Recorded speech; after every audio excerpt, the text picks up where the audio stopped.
সন্ধ্যের সময় মুখরোচক কিছু খেতে চাইলে ছোলার ডাল আর পেঁয়াজ দিয়ে খুব সহজেই বানিয়ে নিতে পারেন এরকম কুরকুরে পকোড়া। তো নমস্কার বন্ধুরা, মনীষা রান্নাঘরে সবাইকে স্বাগত। প্রতিদিনের মতো আবারও নিয়ে চলে এলাম দুর্দান্ত স্বাদের একটা রেসিপি, যেটা হচ্ছে ছোলার ডালের পকোড়া। তো এখানে 100 গ্রাম পরিমাণে আমি ছোলার ডাল নিয়েছি। ছোলার ডালটা আমি 4 ঘন্টা ভিজিয়ে রেখেছিলাম। তো এখন জলটা ঝরিয়ে একটা বাটিতে নিয়েছি। আর এখন আমি একটা মিক্সিং জারে ছোলার ডালটা দিয়ে দিচ্ছি। তো বন্ধুরা, ছোলা ডালটা আমি মিক্সিং জারে পেস্ট করে নেব। আপনারা চাইলে শিলপাটায়ও করে নিতে পারেন। ছোলার ডাল ছাড়া আপনারা চাইলে যে কোনো ডাল দিয়ে এই পকোড়াটা বানিয়ে নিতে পারেন একই রকম পদ্ধতিতে। তো বন্ধুরা, ছোলার ডালের সঙ্গে এখানে আমি দিয়ে দিচ্ছি 1/2 ইঞ্চি পরিমাণে আদা ছাড়া আর অন্য কিছু আমি দেবো না। তো আদাটা দিয়ে আমি ছোলার ডালটা পেস্ট করে নেব।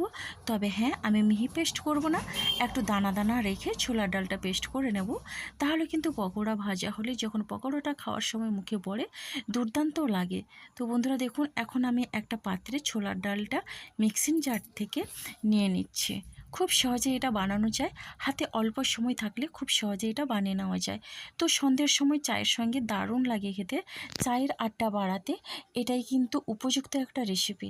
তাহলে দেখুন বন্ধুরা, ছোলার ডালটা একটা পাত্রে আমি নিয়ে নিলাম। আর এখন দেখুন, এখানে ছোলার ডালের সঙ্গে আমি দিয়ে দিচ্ছি 2টো বড় সাইজের পেঁয়াজ কুচি। পেঁয়াজটাকে এইভাবে লম্বা লম্বা করে কুচি করে নিয়েছি। আর এখন আমি দিয়ে দিচ্ছি 4টে কাঁচা লঙ্কা কুচি।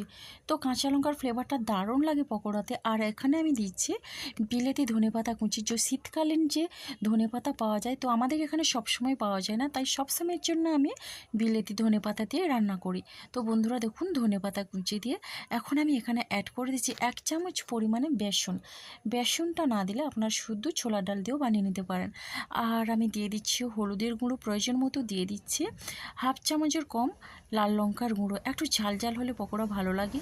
দিয়ে দিচ্ছি জিরের গুঁড়ো। আর এখানে আমি দিয়ে দিচ্ছি সামান্য পরিমাণে গরম মশলা গুঁড়ো। তো বন্ধুরা, গরম মশলা গুঁড়ো দিলে কিন্তু খেতে খুবই ভালো লাগে। আর এরপরে আমি দিয়ে দিচ্ছি 1/2 চামচ পরিমাণে কালো জিরে। তো কালো জিরেটাকে হাতে এইভাবে ডলে আমি দিয়ে দিলাম, তাতে করে জিরেতে ভেতর থেকে সুন্দর একটা ফ্লেভার আসবে। তো বন্ধুরা, এখন এই উপকরণগুলো দেওয়ার পরে দিয়ে দিচ্ছি স্বাদ অনুসারে লবণ। আর লবণটা দিয়ে এই উপকরণগুলো বেশ ভালো করে আমি মিশিয়ে নেব।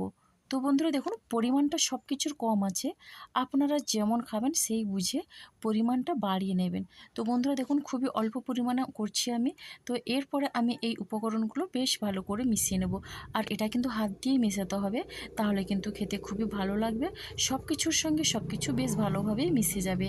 তো এইভাবে করে এটা কিন্তু মেখে নিতে হবে। আর এই মিশ্রণটা খুব একটা পাতলাও হবে না, আর খুব একটা ঘনও হবে না। তো হাতে যেইভাবে শেপ দেওয়া যাবে সেই রকম ঘনত্বের একটা এই মিশ্রণটা বানিয়ে নিতে হবে। তো দেখুন বন্ধুরা, এর ঘনত্বটা এইভাবে থাকবে। বেশি পাতলা হলে বা বেশি নরম হলে কোনো রকমের শেপ দেওয়া যাবে না। তাহলে দেখলেন বন্ধুরা, ঘনত্বটা এই রকম রেখে এই পকোড়াগুলো ভেজে নিতে হবে। তো প্রথমে দেখুন, আমি গ্যাসে কড়াই বসিয়ে দিয়েছি। আর আমি দিয়েছি সর্ষের তেল। সর্ষের তেলটা গরম করে নিয়েছি। সর্ষের তেলে পকোড়াগুলো ভাজলে কিন্তু দুর্দান্ত টেস্ট হয়। তো আপনারা চাইলে আপনার যেই তেল পছন্দ করেন সেই তেলেই পকোড়াগুলো ভেজে নিতে পারেন। তো একে একে আমি পকোড়াগুলো দিয়ে দিচ্ছি। আর সাইজটা কিন্তু একটু ছোট করেই দিচ্ছি, আপনারা চাইলে বড় কিংবা চ্যাপ্টা যে কোনো সাইজের আপনারা দিতে পারেন। তো দেখুন, এইভাবে করে ছোট ছোট করে দিচ্ছি, এতে করে কিন্তু ভেতর থেকে খুবই ভাজাটা ভালো হয় আর ভীষণই কুড়মুড়ি লাগে। তো এইভাবে মুচমুচে পকোড়া সবারই কিন্তু খুব পছন্দ, যে একবার খাবে সে কিন্তু বারবার খেতে চাইবে। স্ন্যাক্সে দুর্দান্ত লাগে এই পকোড়া। মুখরোচক কিছু খেতে চাইলে এই পকোড়াটি অবশ্যই ট্রাই করতে পারেন। তাহলে দেখুন বন্ধুরা, এক সাইড পকোড়াগুলো ভেজে যাওয়ার পরে আর এখন উল্টে পাল্টে আমি 2 সাইড লাল লাল করে ভেজে নেব। তবে একটু লাল লাল করে ভাজলে কিন্তু ভীষণই মুচমুচে লাগে। তো বন্ধুরা দেখুন, আপনাদের পছন্দের মতো আপনারা পছন্দের কালার করে ভেজে নিতে পারেন। তো আমার পকোড়াগুলো কিন্তু ভাজা হয়ে গেছে। আর এখন আমি পকোড়াগুলো তুলে নেব। তার আগে দেখে নিন বন্ধুরা, পকোড়াটা সত্যি অসাধারণ হয়েছে, সুন্দর একটা গন্ধ বেরিয়েছে। কালারটা কিন্তু এইভাবে করে আমি ভেজে নিলাম। আর এটা এই সর্ষের তেলে ভাজলে সত্যি ভালো লাগে। যে কোনো পকোড়া সর্ষের তেলে অবশ্যই ভাজার চেষ্টা করবেন। তো এখন তেলটা ঝরিয়ে আমি পকোড়াটা তুলে নিচ্ছি। তো বন্ধুরা, রেসিপি ভালো লাগলে অবশ্যই লাইক, শেয়ার, কমেন্ট এবং সাবস্ক্রাইব করে আমার পাশে থাকবেন। এখনও যারা আমার চ্যানেলটিকে সাবস্ক্রাইব করেননি, প্লিজ সাবস্ক্রাইব করে পাশে থাকা বেল আইকনটি প্রেস করে নোটিফিকেশান অল করে দিন। তাহলে সবার আগে আপনি আমার নোটিফিকেশান পেয়ে যাবেন। তাহলে দেখুন বন্ধুরা, পকোড়াগুলো তুলে নিলাম। বাকি যে ছিল সেগুলো আমি একে একে দিয়ে দিচ্ছি, আর এইভাবে একই রকমভাবে লাল লাল করে পকোড়াগুলো ভেজে নেব। আর এই পকোড়া দুপুরে গরম ভাতের সঙ্গে, ডালের সঙ্গে কিন্তু অসাধারণ লাগে খেতে।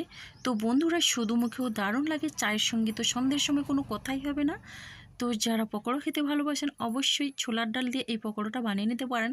বাড়িতে কোনো কিছু না থাকলে শুধুমাত্র ছোলার ডাল আর পেঁয়াজ দিয়ে খুব সহজেই এটা বানানো যায়। হাতে যাদের সময় কম থাকে, আপনারা স্ন্যাক্সে এই রেসিপিটি অবশ্যই বানিয়ে নিতে পারেন।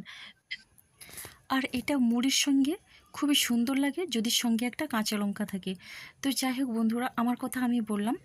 আর এখন এই পকোড়াগুলো ভেজে নিয়েছি, আর এরপরে আমি তেলটা ঝরিয়ে তুলে নিচ্ছি। খুব সুন্দর লাগছে পকোড়াগুলো, ভীষণই মুচমুচে এই পকোড়া। তো বন্ধুরা, একবার হলেও আপনারা ট্রাই করবেন, দেখবেন যে একবার খাবে সে কিন্তু বারবার খেতে চাইবে। তাহলে দেখুন বন্ধুরা, পরিবেশনের জন্য একটা প্লেটে আমি নিয়ে নিচ্ছি।